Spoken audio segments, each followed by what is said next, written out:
আজকে বলবো মামাতো ভাইয়ের সাথে রাত 12টার পর যা ঘটল। এটা শুনলে বন্ধুরা তোমাদের দাঁড়িয়ে যাবে। এটা গত মাসের আমার সাথে ঘটে যাওয়া একটা সত্য ঘটনা। বন্ধুরা, অনেক দিন ধরে ভিডিও দিতে পারতাছি না, আমার একটা পারিবারিক সমস্যার কারণে। যাই হোক বন্ধুরা, তোমরা সবাই তো ভালোই আছো, কিন্তু আমি এখন একটু ভালো নেই। তোমাদের তো বলতাছি বন্ধুরা, আমার একটু পারিবারিক সমস্যা আছে। তোমরা হয়তো আমাকে ভুলেই গেছো।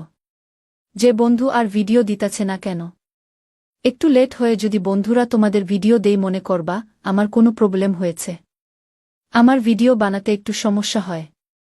যাই হোক বন্ধুরা, আমার ভাইয়ের নাম সজীব, আর আমার নাম তো সবাই জানোই। বর্তমানে বন্ধুরা আমি কলকাতাতে নেই, আমি আমার মামার বাড়ি বেড়াতে এসেছি। আমি হয়তো বাড়ি ভালো ছিলাম, এখন মামার বাড়ি বেড়াতে এসে যা ঘটল, এটা একটা আশ্চর্যজনক ঘটনা। তোমরা তো জানোই বন্ধুরা, আমি হয়তো তোমাদের কাছে ভালো নেই, কিন্তু বিশ্বাস করো বন্ধুরা, তোমাদের সবাইকে আমি অনেক অনেক ভালোবাসি, তাই আমার জীবনের কথাগুলো তোমাদের কাছে শেয়ার করি। আমার মামার বাড়ি হলো পুনেতে। যাই হোক বন্ধুরা, শুরু করি এখন। আমার মামা একদিন হঠাৎ বলল, তোর আম্মুকে নিয়ে তুই বেড়াতে আয়, তোর আরেক খালা ও বেড়াতে আসবে বলল। হয়তো বাড়ি আয়োজনের ব্যবস্থা করেছে তাই। মামাকে বললাম তুমি মাকে বলো, তারপর আমি দেখতাছি। তারপর বন্ধুরা মারা যে হয়ে গেল। আমি আর মা দুজনে মামার বাড়ি চলে গেলাম।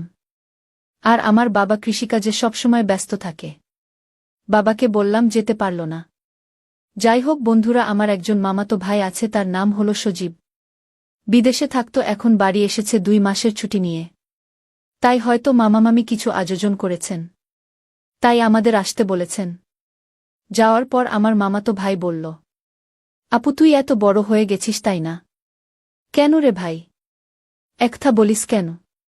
তোর চেয়ে তো আমি মাত্র 1 বছরের বড়।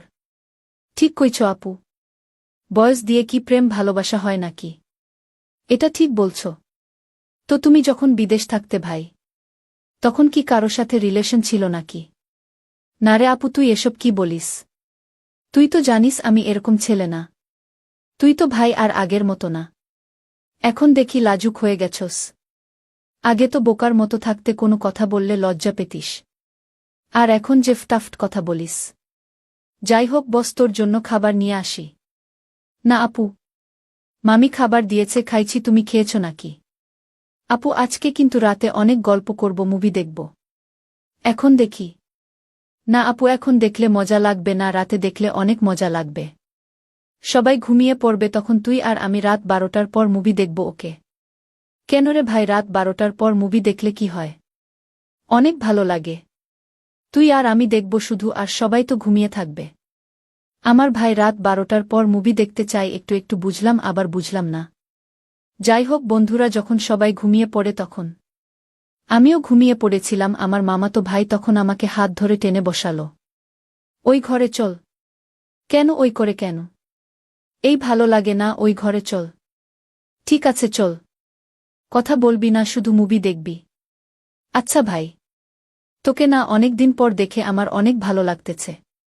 আমারও না আপু, তোকে দেখে না অনেক আমার ভালো লাগতেছে।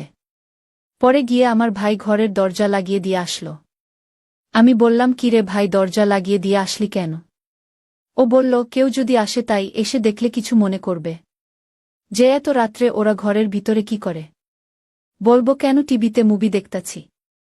আচ্ছা ঠিক আছে তাহলে।